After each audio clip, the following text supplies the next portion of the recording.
Hello दोस्तों, कैसे हैं आप सभी। जैसा कि आप सब जानते हैं कि पिछले 2-3 दिनों से मेरी वीडियोस नहीं आ पा रही थी, जिसके लिए मैं माफ़ी चाहूँगी।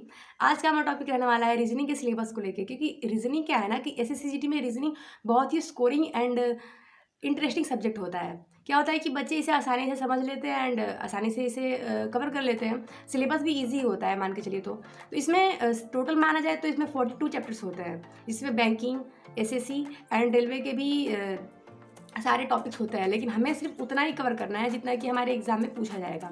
तो मेनली 14 से 15 ऐसे चैप्टर्स होते हैं जो कि एसएससीजीडी के एग्जाम में पूछे जाते हैं। उसमें से भी 10 ऐसे चैप्टर्स होते हैं जो कि बहुत ज़्यादा रिपीट होते हैं बार बार, एंड 4 से 5 चैप्टर होते हैं ना जो कभी कभी पूछे जाते हैं, कभी नहीं पूछे जाते हैं। तो आज हम इन्हीं टॉपिक्स पे बात करेंगे। तो चलिए स्टार्ट करते हैं। रीजनिंग का सबसे मेनली 2 पार्ट्स होता है। पहला होता है वर्बल एंड दूसरा होता है हमारा नॉन वर्बल। वर्बल में वैसे टॉपिक्स आते हैं जैसे कि लैंग्वेज से रिलेटेड, जिसमें लैंग्वेज दे रखी होगी और आपसे उसे उसका आंसर देने के लिए कहा जाएगा। दूसरा होता है हमारा नॉन वर्बल। नॉन वर्बल में लैंग्वेज नहीं होती है, सिर्फ और सिर्फ फिगर्स दिए रहे होते हैं और फिगर्स के ही आंसर भी फिगर्स में ही दे रखे होते हैं और हमें उसका जवाब देना होता है। ये हमारे नॉन वर्बल हो गए। तो सबसे पहले हम बात करेंगे वर्बल के लिए कि वर्बल में ऐसे कौन से टॉपिक्स होते हैं जो इंपॉर्टेंट रोल निभाते हैं। चलिए स्टार्ट करते हैं। सबसे पहला है हमारा कोडिंग डिकोडिंग। कोडिंग डिकोडिंग में क्या है ना कि 1 से 2 क्वेश्चंस हर एक एग्जाम में एसएससीजीडी के हर एक शिफ्ट में पूछे जाते हैं। बहुत ही ऐसे क्या है ना कि कोडिंग डिकोडिंग में 2-3 टाइप्स होती हैं, उसमें से एक टाइप हमेशा रिपीट होती रहती है, जिसके बारे में हम आगे बात कर सकते हैं। एनालॉजी। एनालॉजी में क्या है ना कि एनालॉजी बहुत ही अच्छा टॉपिक है एंड छोटा टॉपिक है, उसको आप आसानी से कवर कर लोगे। तीसरा हमारा है क्लासिफिकेशन। क्लासिफिकेशन के छोटे शब्दों में बात करें ना कि 4 आपके क्वेश्चन में 4 दे रखे होंगे टॉपिक कोई भी, जिसमें से 3 सिमिलर होंगे और एक उससे अपोजिट होगा, उसे ही ढूंढना है और उसका आंसर टिक करना है। तीसरा आ गया हमारा सिमिलर सेट। सिमिलर सेट इस बार बहुत ज़्यादा इंपॉर्टेंट था क्योंकि सिमिलर सेट हर एक शिफ्ट में एक क्वेश्चन पूछा गया था। सिमिलर सेट में कुछ नहीं है, सिमिलर सेट के क्वेश्चन आपको देखने को मिल जाएंगे, इसके बारे में हम आगे बात कर सकते हैं। फिर हम बात करेंगे सीरीज़ के लिए। सीरीज़ के क्वेश्चंस इस बार 2 से 3 क्वेश्चन हर एक सेट में, किसी में तो 3-3 और किसी में 2।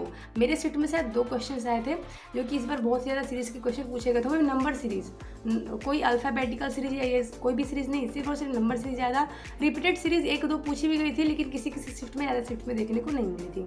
बात करते हैं फिर डिक्शनरी ऑर्डर की। डिक्शनरी ऑर्डर क्या है भाई? तो डिक्शनरी ऑर्डर में 4 हमें दे दिए गए होंगे कोई भी वर्ड्स, और उस चारों वर्ड्स को डिक्शनरी के बेस पे सजाना है। जैसे कि अगर 4 कोई भी ऑर्डर दे दिया गया, 4 कोई दे दिए गए हमारे वर्ड्स, उसे क्या करना है कि डिक्शनरी के आधार पर सजाना है। जैसे कि पहले नंबर पे क्या होगा, दूसरा क्या होगा, तीसरा एंड चौथा। फिर क्या होगा कि ऑप्शन दे दिया गया होगा, फिर हमें उसे टिक करना होगा। फिर बात करते हैं हमारे वेन डायग्राम की। वेन डायग्राम बहुत ही अच्छा टॉपिक है। उसमें होता क्या है ना कि 3-4 आपको दे रखे होंगे कोई नाम, और उसको क्या करना होगा कि आपको फिगर दे रखे होंगे नीचे। ये थोड़ा सा समझाने में अभी प्रॉब्लम होगी क्योंकि अभी बोल के समझाया नहीं जा सकता इसे। 3-4 नाम दे दिए गए होंगे और उसे फिगर दे दिए होंगे और आपको बताना है कि ये तीनों जो नाम है ना किस फिगर से रिलेट करते हैं। बात करते हैं सिलोलिज्म की। सिलोलिज्म ने इस बार हर एक शिफ्ट में एक क्वेश्चन दिखाया कि हर एक शिफ्ट में एक क्वेश्चन देखने को मिले। मतलब कि क्या था ना कि किसी सिलोलिज्म में भी ना थोड़े से मॉडरेट या फिर थोड़े से इजी क्वेश्चन ही देखने को मिलते हैं। मॉडरेट तो किसी शिफ्ट में था, नहीं तो हर एक शिफ्ट में इजी क्वेश्चन देखने को मिलता है एसएससीजीडी के एग्जाम में। बात करते हैं मैथमेटिकल ऑपरेशन की। मैथमेटिकल ऑपरेशन क्या है ना कि एक लेंदी टॉपिक है, जो कि अगर रीजनिंग में अगर किसी भी शिफ्ट में आ गया ना तो उसको बनाने में कम से कम 2 मिनट या 2.5 मिनट तो लगते ही हैं। अगर मतलब नॉर्मल अगर एस्पिरेंट बनाए तो क्या होता है ना कि किसी शिफ्ट में इस बार 2 क्वेश्चन देखने को मिले तो किसी शिफ्ट में 1 क्वेश्चन देखने को मिले, तो इसलिए थोड़ा सा रीजनिंग टाइम टेकिंग हो गया इस बार बच्चों के लिए। फिर हम बात करते हैं ब्लड रिलेशन की। ब्लड रिलेशन तब जानते हैं कि ब्लड रिलेशन का मतलब है कि ये मेरे फूफा हैं तो फूफा के ये क्या लगेंगे, तो नॉर्मल सी बात हो गई। लेकिन ब्लड रिलेशन में 2-3 टाइप्स होते हैं, जिसमें से एक टाइप ना बहुत ज़्यादा पूछी गई थी इस बार, जैसे कि A+B मतलब कि A B की माँ है, A-B मतलब कि A B के पिता है, वगैरह वगैरह करके, और फिर 4 ऑप्शन दिए गए होंगे कि इसका क्या रिलेशन होगा, तो फिर उसे टिक करना होता है। तो ये बहुत ज़्यादा पूछे जा रहे थे इस बार। अब बात करते हैं डाइस की, जो कि हमारा इस बार का मतलब डाइस से क्या है ना कि जितने भी मैंने अभी 10-12 टॉपिक्स के नाम बताए, डाइस भी क्या था ना कि इस बार डाइस हर एक शिफ्ट में तो नहीं कह सकते, लेकिन फिर भी मेनली शिफ्ट में एक क्वेश्चन देखने को मिला था, वो भी सबसे ज़्यादा ओपन डाइस से।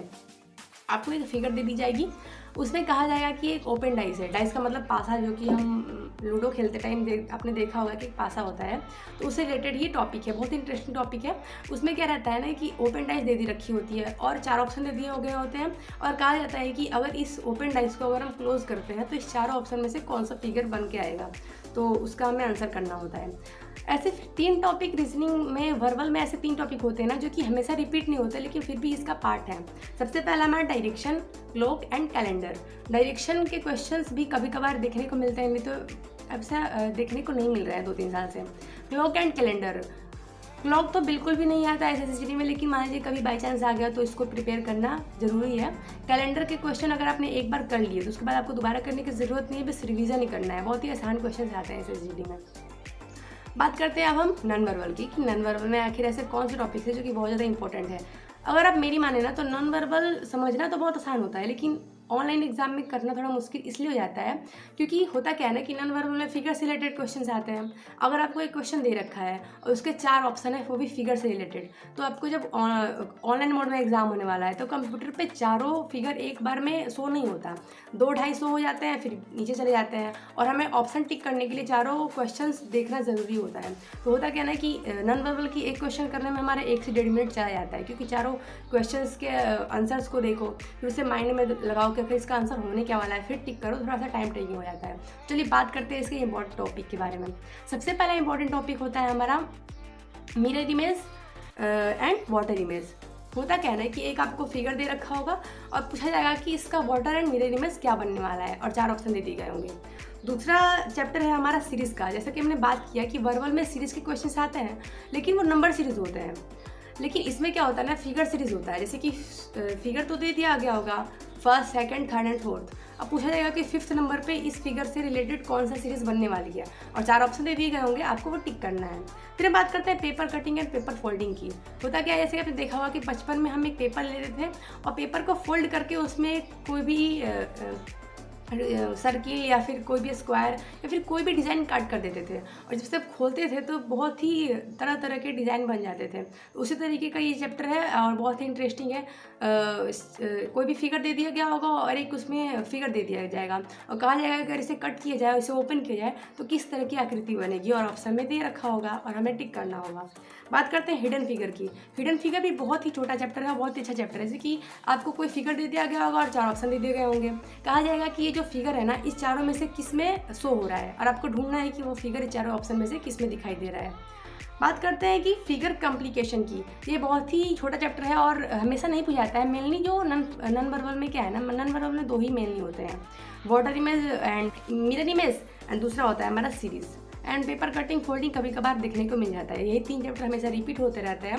एंड अब बात करते हैं फिगर कॉम्प्लिकेशन की। तो फिगर कॉम्प्लिकेशन बहुत ही इंपॉर्टेंट नहीं है, लेकिन होता क्या है ना, मतलब सिंपल सा है। जैसे कि आपको एक फिगर दे दिया जाएगा, उसके 3 पार्ट शो हो रहे होंगे, चौथा पार्ट आपको शो नहीं होगा। कहा जाएगा कि चौथे पार्ट के 4 ऑप्शन दे दिए गए होंगे और कहा जाएगा कि चारों ऑप्शन में से ऐसा कौन सा फिगर है जो उसमें पुट करने पर ये फिगर बिल्कुल कंप्लीट हो जाएगा। तो मुझे लगता है कि आपको कोई डाउट नहीं होगा कि रीजनिंग में ऐसे कौन से सिलेबस है जो कि बहुत ज़्यादा इंपॉर्टेंट है। देखिए मेरी मानना तो रीजनिंग बहुत ही कम टाइम में बनने वाला क्वेश्चन है और बहुत ही स्कोरिंग सब्जेक्ट है। इसमें ज़्यादा समय देने की ज़रूरत नहीं है। अगर आप रोज़ के 2 घंटे समय देते हैं, अगर आप बिगिनर भी हैं ना, आराम से कंप्लीट कर सकते हैं। तो आज की वीडियो को यही रखते हैं, ज़्यादा लंबा नहीं करते। आपको अगर और कोई भी डाउट हो तो आप कमेंट में पूछ सकते हैं। जय हिंद।